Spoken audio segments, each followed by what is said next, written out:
Hello नमस्कार दोस्तों, Eklavya study master के ऑनलाइन यूट्यूब प्लेटफॉर्म पर आपका स्वागत है। आज हम डीएलएड सेकंड सेमेस्टर सामाजिक अध्ययन विषय का सूर्य, पृथ्वी, चंद्रमा, प्राकृतिक शक्तियों का मानव जीवन पर प्रभाव चैप्टर को डिस्कस करेंगे। आप हमारे टेलीग्राम चैनल पर जाकर प्रत्येक वीडियो का फ्री पीडीएफ डाउनलोड कर सकते हैं, जिसका लिंक डिस्क्रिप्शन में डाल दिया गया है। ज़्यादा देर न लगाते हुए टॉपिक पर आते हैं। सर्वप्रथम हम जानेंगे सौरमंडल क्या है। देखते हैं सौरमंडल।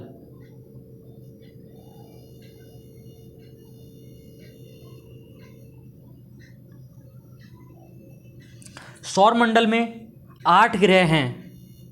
सौरमंडल में कितने ग्रह हैं? 8 ग्रह हैं। उपग्रह, क्षुद्र ग्रह, उल्कापिंड एवं धूमकेतु सम्मिलित हैं। इन सब से मिलकर क्या बनता है? सौरमंडल।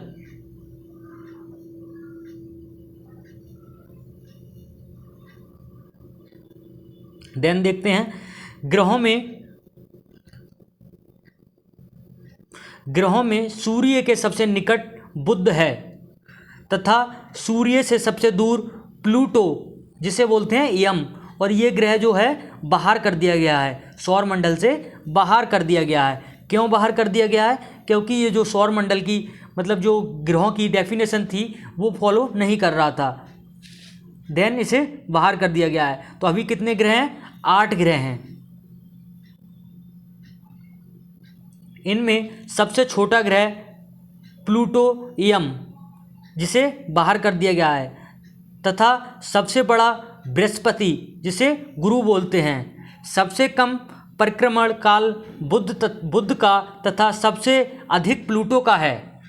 बुध, शुक्र एवं प्लूटो यम के उपग्रह चंद्रमाओं की संख्या सबसे कम अर्थात 0 है, जबकि बृहस्पति के उपग्रहों की संख्या सबसे अधिक अर्थात 12 है। बृहस्पति के उपग्रहों की संख्या कितनी है? 12 है। सूर्य से बढ़ती दूरी के क्रम में ग्रहों की संख्या इस प्रकार है। ग्रहों का क्रम किस प्रकार है देखते हैं। बुध, सबसे जो पास में जो कौन है सूर्य के, वो है बुध। फिर उसके बाद शुक्र, फिर उसके बाद पृथ्वी, देन मंगल, देन बृहस्पति, देन शनि, फिर हो जाएगा यूरेनस, फिर नेपच्यून, फिर हो जाएगा प्लूटो, जिसे बाहर कर दिया गया है। टोटल ग्रह कितने हैं ये आप याद कर लीजिएगा, 8 ग्रह हैं। सौरमंडल में कितने ग्रह हैं? 8 ग्रह।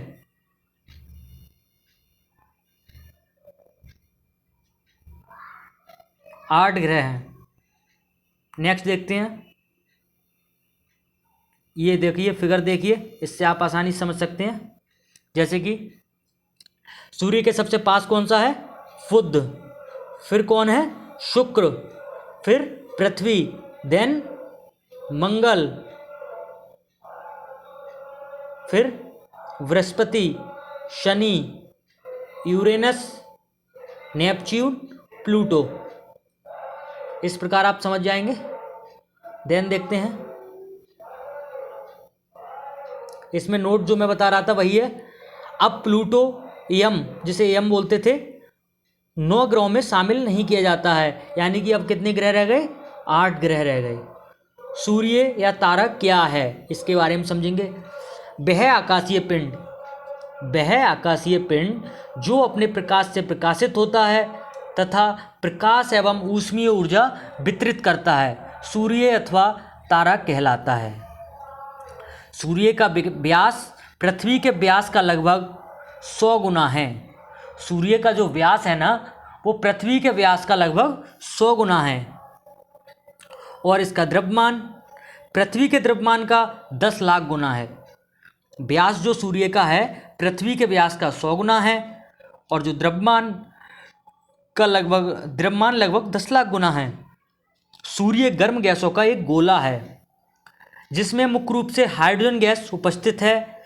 सूर्य के निम्नलिखित भाग हैं। भागों को देखते हैं हम। पहला जो है नाभिक, नाभिक क्या है? ये सूर्य का केंद्रीय भाग है, जैसे सेंट्रल पॉइंट बोलते हैं ना, जिससे वह है। ये सूर्य का केंद्रीय भाग है। इसका ताप लगभग 2 करोड़ केल्विन, दाब लगभग 2 × 10⁻16 पास्कल होता है। यह सूर्य का केंद्र नाभिक क्या होता है? ये सूर्य का एक केंद्रीय भाग होता है और इसका ताप कितना हो जाएगा? इसका ताप लगभग 2 करोड़ केल्विन हो जाएगा और इसका दाब कितना हो जाएगा? 2 × 10⁻16 पास्कल दाब हो जाएगा। नाभिक में संलयन क्रिया के फलस्वरूप सूर्य में असीम ऊर्जा उत्पन्न होती है। ध्यान देखते हैं प्रकाश मंडल। प्रकाश मंडल भी इसका ही सूर्य के निम्नलिखित भागों में एक आता है। सूर्य के नाभिक के चारों ओर बाहर लगभग 800 किलोमीटर से 1600 किलोमीटर तक की दूरी तापोज्ज्वल परत है, जिसे प्रकाश कहते हैं। प्रकाश मंडल का लगभग ताप 6000 केल्विन होता है। देन नेक्स्ट देखते हैं, फिगर देख लीजिएगा आप। नाभिक सेंट्रल पॉइंट हो गया, प्रकाश मंडल दूसरी परत हो गई। अब नेक्स्ट देखते हैं जो सूर्य के जो निम्नलिखित भाग थे, 3 भाग, यानी कि वर्णमंडल को हम जानेंगे। वर्णमंडल क्या है? पृथ्वी मंडल के बाहर चारों ओर गर्भ गैसों की परत पाई जाती है। पृथ्वी मंडल के बाहर चारों ओर एक गैसों की परत पाई जाती है, जिसे वर्णमंडल या कोरोना कहते हैं। इसका घनत्व बहुत कम होता है। यह परत कम भाग में प्रकाश उत्सर्जित करती है। कम प्रकाश उत्सर्जित करने के कारण निकट स्थित तीव्र प्रकाश वाले प्रकाश मंडल की तुलना में यह परत सामान्य रूप से अदृश्य होती है। पूर्ण सूर्य ग्रहण की स्थिति में यह परत चमकदार दिखाई देने लगती है। यानी कि अगर पूर्ण सूर्य ग्रहण होगा तो ये जो परत है ना, चमकदार दिखाई देने लगेगी। अब हम जानेंगे पृथ्वी के बारे में। पृथ्वी क्या है? देन पृथ्वी के बारे में समझते हैं।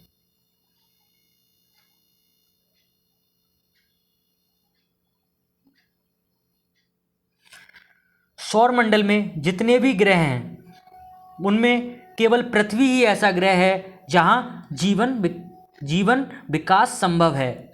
अन्य ग्रहों पर जीवन के विकास के लिए उचित एवं अनुकूल परिस्थितियां नहीं हैं। इसलिए पृथ्वी पर जीवन का विकास संभव हुआ और इसलिए पृथ्वी और सौरमंडल का अनन्य ग्रह है।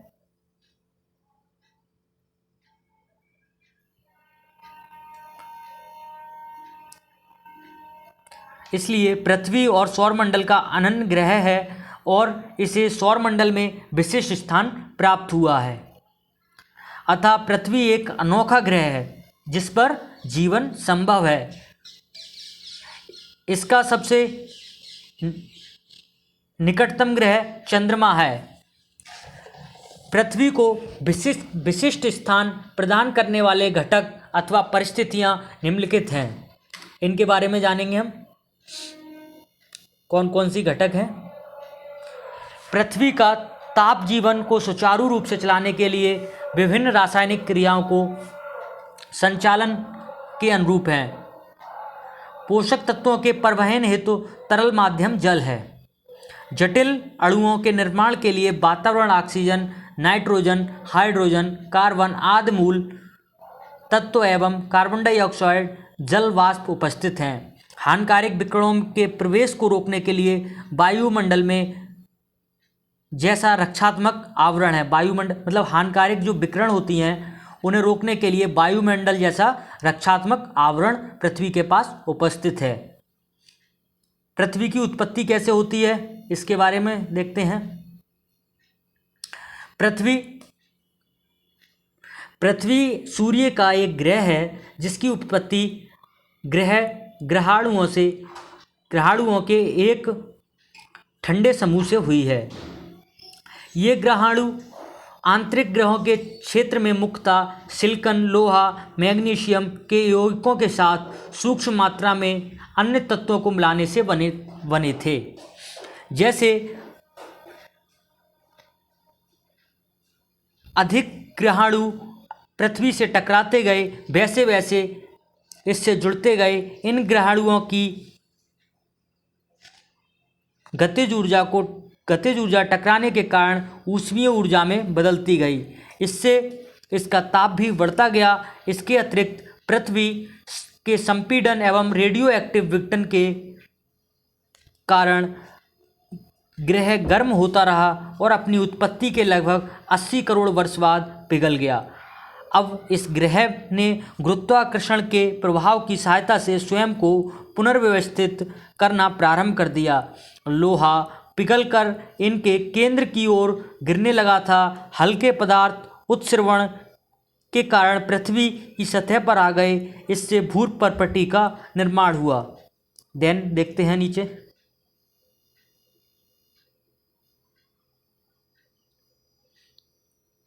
गुरुत्वाकर्षण के कारण केंद्र में पहुंचे लोहे से क्रोड का निर्माण हुआ। बीच का भाग पवार बन गया। विभेदन के फलस्वरूप वायुमंडल, सागर, महासागर तथा महाद्वीप की उत्पत्ति हुई। पृथ्वी की परतों का वर्णन क्या है, इनके बारे में जानते हैं। कौन कौन सी परतें हैं? सर्वप्रथम जो फर्स्ट परत है वो है भूपर्पटी। भूपर्पटी पृथ्वी की सबसे बाहरी परत है। यह परत संतरे के छिलके के समान है। इसका 3/4 भाग पानी से ढका हुआ है। इसके ऊपर वायुमंडल का आवरण है। भूपर्पटी के बार बार टूटने और पुनः संगठित होने के कारण सागर और महाद्वीप का निर्माण होता रहा। इसकी मोटाई भिन्न भिन्न स्थानों पर भिन्न भिन्न है।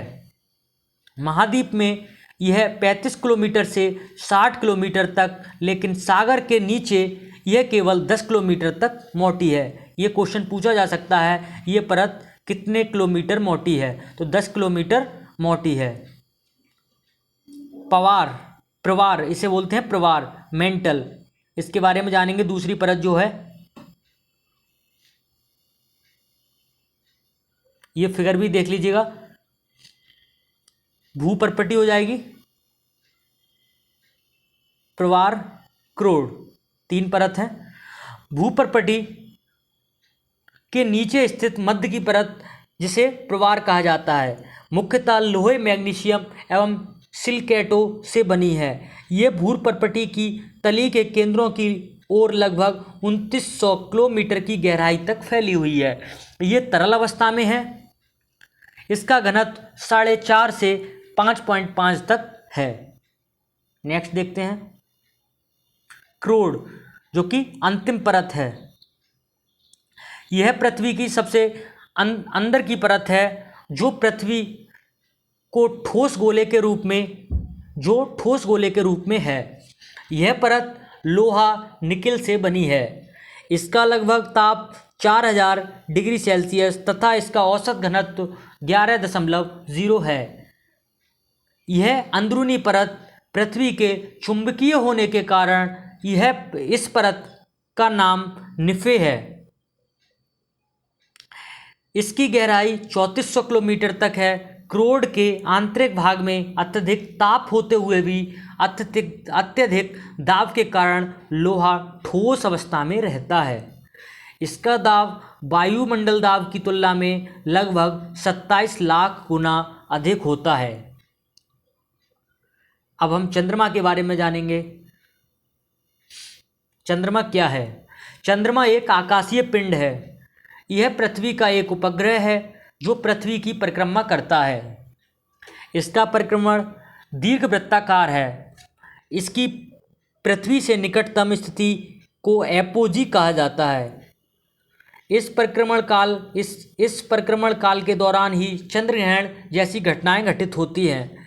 चंद्रमा का पलायन वेग, गुरुत्वाकर्षण शक्ति इतनी कम है कि उसके घूर्णन के फलस्वरूप उत्पन्न वेग पलायन वेग से अधिक हो जाता है, जिससे वायुमंडल अंतरिक्ष में पलायन कर जाता है। सौरमंडल के अन्य आकाशीय पिंडों के समान चंद्रमा भी गतिशील है। चंद्रमा की 3 प्रकार की गतियां महत्वपूर्ण हैं: घूर्णन, परिक्रमण, सूर्य के सापेक्षिक गति। चंद्रमा की कलाएं। चंद्रमा एक उपग्रह है, अतः यह स्वयं प्रकाश करने में सक्षम नहीं है, बल्कि सूर्य के प्रकाश के परावर्तन के कारण ऐसा आभास होता है कि चंद्रमा का प्रकाश उत्पादन करता है।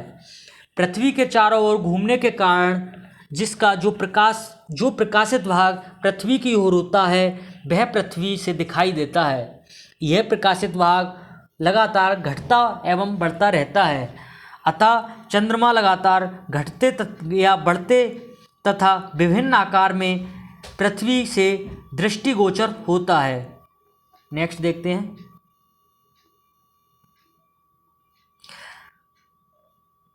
चंद्रमा की इन अवस्थाओं को चंद्रमा की कलाएं कहा जाता है। चंद्रमा की कलाओं को चंद्रकला भी कहते हैं।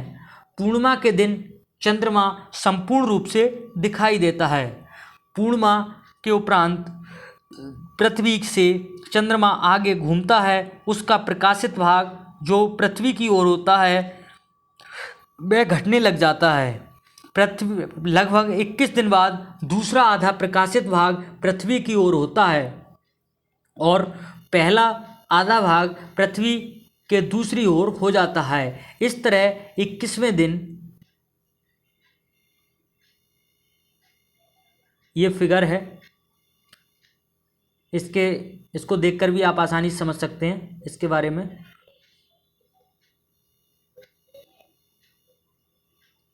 पुनः चंद्रमा आधा यानी अर्धचंद्र दिखाई देता है। पृथ्वी की परिक्रमा करते करते एक चक्र पूरा करते करते अमावस्या के दिन चंद्रमा संपूर्ण विकसित भाग पृथ्वी के दूसरी ओर हो जाता है। चंद्रमा दिखाई नहीं देता। इस तरह यह चक्र लगभग 28 दिन में पूरा होता है तथा यह शून्य से पूर्ण एवं पूर्ण से शून्य की ओर चलता है। चंद्रमा की विभिन्न कलाओं को ऊपर दिए चित्र में प्रकाशित किया गया है। ये जो है ना कलाएं, इसमें प्रकाशित किया गया है। इसमें आप देख सकते हैं फिगर में।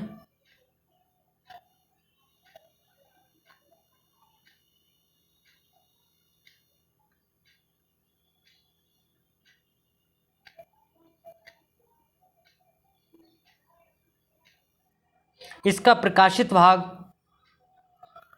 दूसरी ओर तथा पृथ्वी की ओर बढ़ने लगता है। 7वें दिन पुनः चंद्रमा का आधा भाग पृथ्वी की ओर तथा शेष भाग पृथ्वी के दूसरी ओर होता है। इस स्थिति में पुनः अर्धचंद्र की स्थिति में कहा जाता है। चंद्रमा को अर्धचंद्र की स्थिति में कहा जाता है। देन देखते हैं नीचे, सूर्य ग्रहण क्या है। इस फिगर के माध्यम से आसानी से समझेंगे।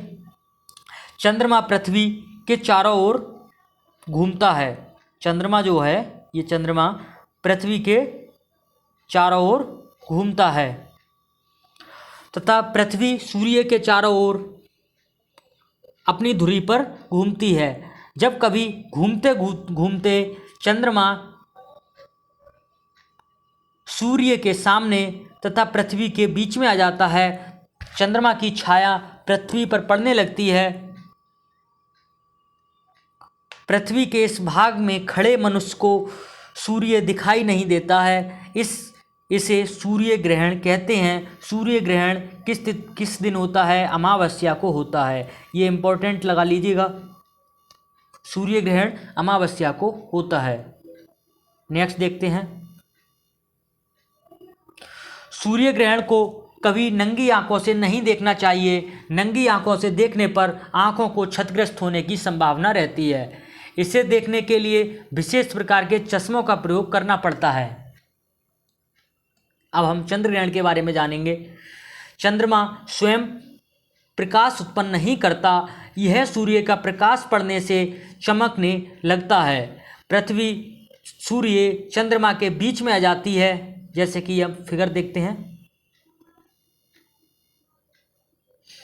पृथ्वी सूर्य चंद्रमा के बीच में आ जाती है, जो पृथ्वी है सूर्य और चंद्रमा के बीच में आ जाती है, तो चंद्रमा पृथ्वी